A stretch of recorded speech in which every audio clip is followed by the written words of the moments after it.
A solo ride from India to Australia sounds impossible. Not for her.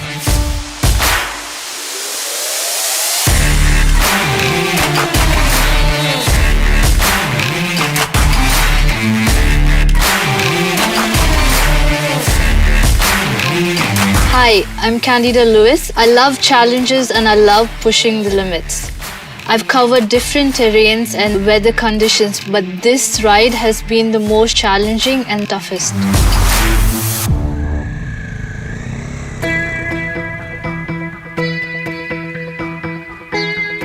Alistair Fallon's words really changed my life. He passed away during his world trip, so I thought it would only make sense to ride from Bangalore to Sydney and finish the trip at his home. I prefer riding solo. It's a whole different world because you get to meet so many people, you experience different cultures. This is the longest overlanding ride that I've done. I was looking out for a motorcycle that was reliable. The Domino is really comfortable to ride. It has the perfect power. I was actually doing jumps on the motorcycle, trying to push the limits. I was trying to brake the bike, but it did not brake. That's where I got the confidence that this is the motorcycle that's going to take me all through. I gave my motorcycle the name Sky. It actually became like my best friend. So now we are like so connected and we are always talking to each other and keeping each other going. With Bengaluru as the flag-off point in India, Candida set forth on her journey to Australia. On her way northwards through the east, she witnessed a side of India she hadn't imagined. I was so happy, thrilled and excited by all the encouragement and support that I received from people all over India, especially the people that came for the flag off in Bangalore, the people that I met in Hyderabad, the bikers that rode along with me in every city in India, the locals that came forward and were there to support me. Very thankful for all of it. India's support fueled her ride.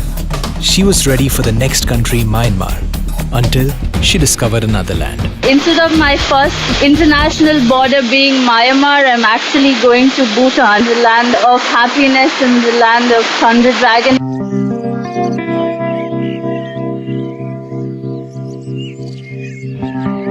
Before I could enter Bhutan, there was a lot of chaos, a lot of noise, dust. The roads were very bad. But once I entered Bhutan, it was very different. It was so peaceful. The people were always smiling. That's when I got to know that's why everyone calls this place as the Kingdom of Happiness. A peaceful journey need not mean it's an easy one.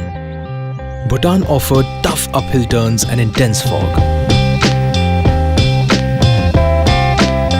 There were some stretches that I couldn't even see my hand, couldn't even see the road. The Domino performed really well on steep inclines, through the fog, through the slippery roads because it was raining continuously. As the climb went higher, the lack of oxygen tested her capabilities. After hours of riding uphill, Candida finally reached the Chalela Pass, the highest pass in Bhutan.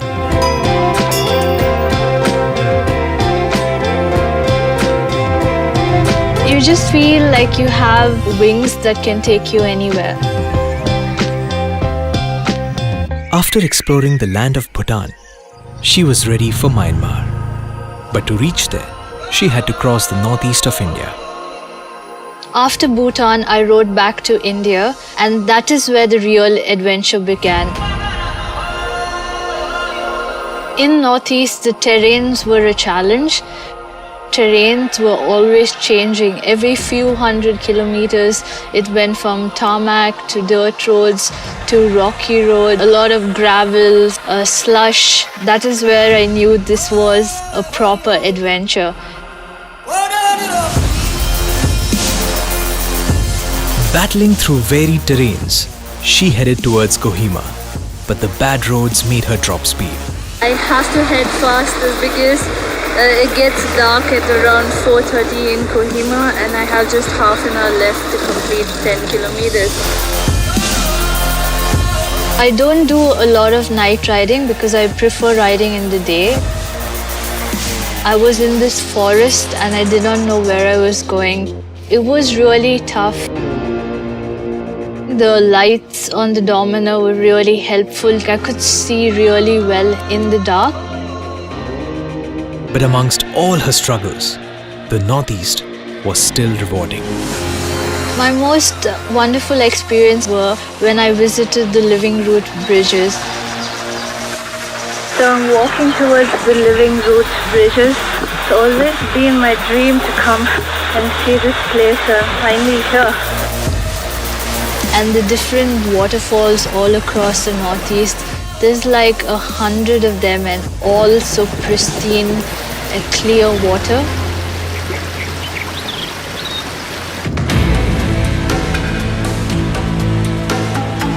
Entering Myanmar through the Friendship Road, her journey took her through the heart of Southeast Asia. There's like hundreds of bridges, a lot of wooden bridges, steel bridges, and it's so fun riding over them because some of them are broken. A lot of them make a lot of noise when you ride through. But Myanmar presented a new set of challenges. The obstacles that I faced in Myanmar was I had to pass the whole country in 5 days. It was really tough. It was continuously raining. The roads were slushy, muddy, and because the mountains are all full of this red soil, so when it rained so heavy, they covered the road completely, and riding on it was very, very slippery. There were multiple times that I thought I was going to fall. The grip on the tires really helped me to ride very well.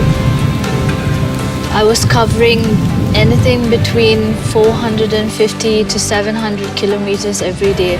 In spite of all the challenges and obstacles, Sky and I were able to overcome everything through Myanmar.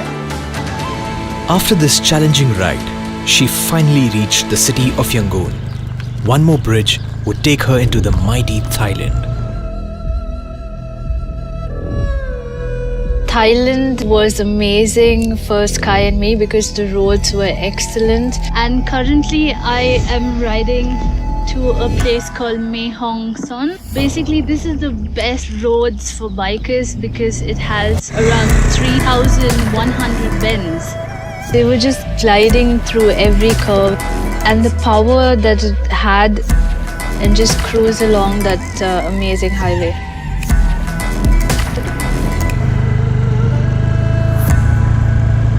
It's like a biker's paradise. The biker's paradise wasn't the only highlight. As she went further, she discovered the Karen tribe. So this is the village where all the long-necked people stay. The women over here have these rings on their neck where they put one every year. The longer the neck, the more beautiful you look. Spending time getting to know people along the way was a very unique experience. Also get to experience the cultures. Ambitious dreams come with moments of hardships. For Candida, this was that moment. That day I was riding with a biker friend from Germany. Followed Google Maps and got lost in a national park.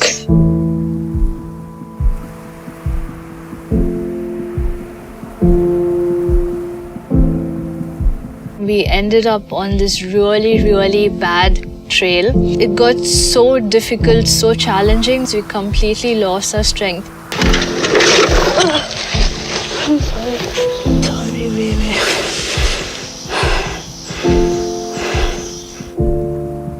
Got lost in the national park. Bikes are getting stuck in the deep slush. And now we're just gonna camp here by the bikes because the sun is already set and we have nowhere to go. We were not carrying enough of water, food. There was no one on that path. This was the hardest point on the trip. I should just be going home and not doing this. The only thing that kept me going was I had to do this for all the people that put in all their faith. Determined To reach her goal, she resumed her ride and continued deeper into Southeast Asia as she entered Laos, her fifth country. I always have a goal and make sure I push boundaries and overcome all these challenges, and it was amazing meeting similar-minded people in Laos. Just inspiring more women over there that I met and spoke to follow their passion and do what they love. From Laos, she entered Thailand once again. I'm at a place called Chantamburi, headed to this island called Koh Chong, and it's going to be my first island hop.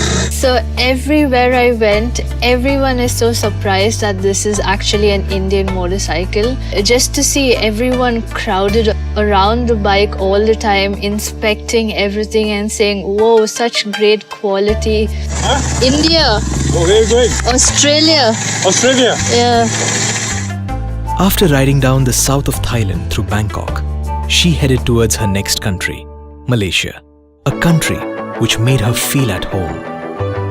Soon after I left the border, as I started riding through these lush forest area, I saw like a whole group of bikers pass by me. Kind of realized that they were riding Dominers as well. I was really happy to meet so many Dominer owners. They took me around, showed me so many different places.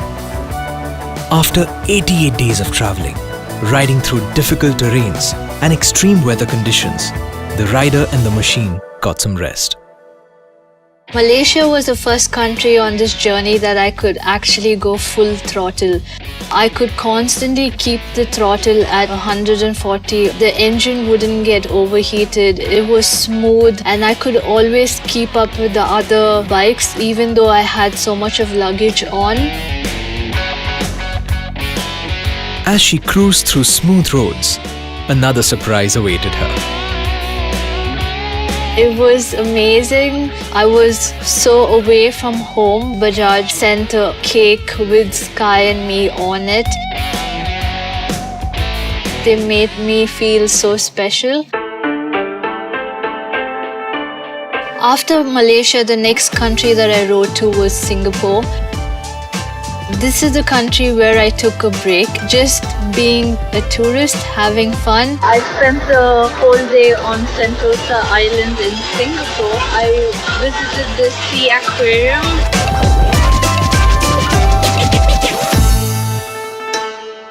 To get Sky into the land of the incredible islands, Indonesia, the bike had to be shipped.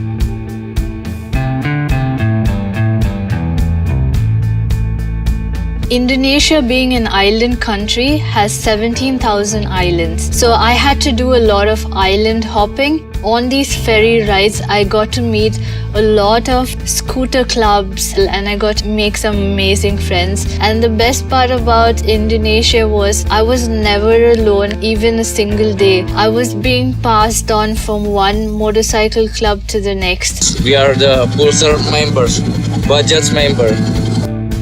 All of them were so amazed, inspired by me riding all the way from India to Indonesia. I suddenly got lost in one of these rice fields. I was really scared because I had only 1 hour more of daylight. And then suddenly out of nowhere, this boy comes walking towards me. He was like, please, I am a biker, come to my house. I just went 2 minutes with him and then I reached this house. The whole tiny little village that they had there, everyone came to this one house to meet me. Everyone were like singing Hindi songs and like dancing. They escorting me through all the traffic, but I was really glad to meet this group who got me to my hotel and I was safe. When I left on this trip, I was just one person, but now I can say that Domino Australasian Odyssey was not a solo trip, but it's a trip with millions of people from all over the world. There were many milestones that the journey crossed, but few were as memorable as the one she passed before reaching Mount Bromo. We just touched 19,999, almost 20,000. Now that I know it's 20,000 kilometers, I see that I've come so far, which I never thought I would. After crossing 8 Asian nations, the final and the most awaited destination was Australia. But the entry to the last chapter of the Odyssey wasn't going to be an easy one. I had 3 days of time to take down every part of my bike, to clean my bike and put it back together. Australia has very, very strict quarantine laws. So they do not want any dirt, no mud. So this was the biggest challenge for me. That's when Bajaj Auto came to my help. We somehow managed to do it just in time for the shipping.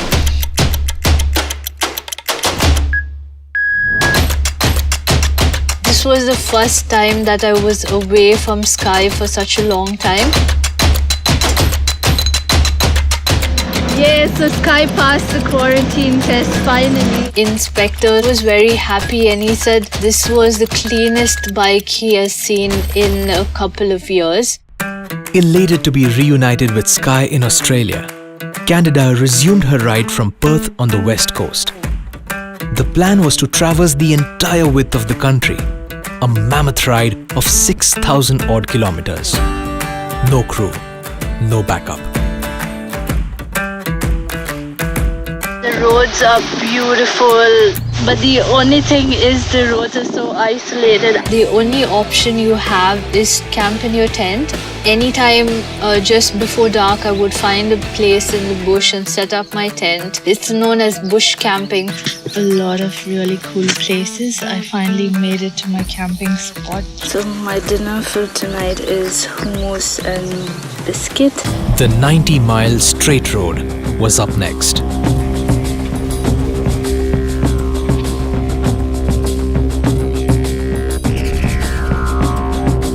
Hey everyone, it's been an amazing day of riding. Riding through the desert. A lot of Australians were always telling me that don't do this. Bikes tend to get overheated. There are people's tires, parts and stuff melting. But I just kept on going because the Domina was always keeping cool. My thighs were never burnt. There was nothing stopping the bike. It just goes with so much ease. I just have to maintain the proper oil levels in the bike and constantly lube the chains, and that's all I had to do throughout the journey. On her way, she crossed some beautiful natural sights. Hamlin Bay, Gloucester Tree, Giant Treetop Walk, Elephant Rocks, and the Pink Lake. Australia is like a zoo. So amazing in the night, I can hear the kangaroos jumping by my tent. It's so rich in its wildlife, in flora and fauna. As she headed towards the east coast, she ventured onto the Great Ocean Road. It's every biker's dream to ride on that road, so I'm super excited. But it's absolutely beautiful and it's cold. The temperatures fell drastically in this part of the country. At the Charlotte Pass, which is the highest pass in Australia, it's -2 degrees.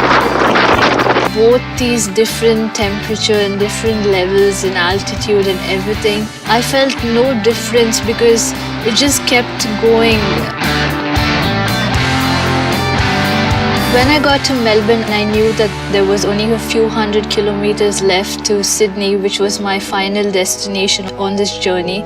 I had so many mixed emotions. On one side, I was so happy that in a few days I was going to meet Alistair's parents. And on the other hand, I was extremely sad because after so many months of traveling and being with my bike, it was finally coming to an end. Look at this.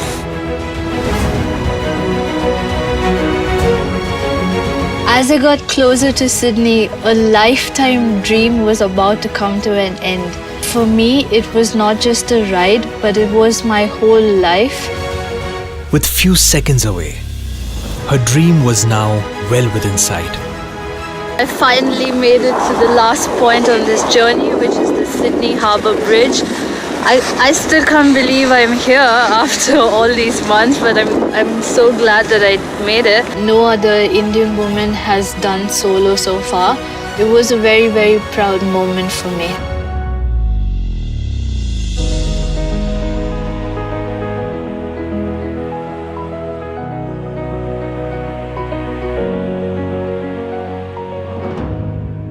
Currently in Sydney at Alistair's home. I was super honored to actually finish everything for him and continue his message of asking more youngsters to travel and be out there and experiencing this beautiful world. After riding for 27,500 kilometers through 6 months on the road, and there was absolutely no breakdown, this bike is going to be my companion for the rest of my years.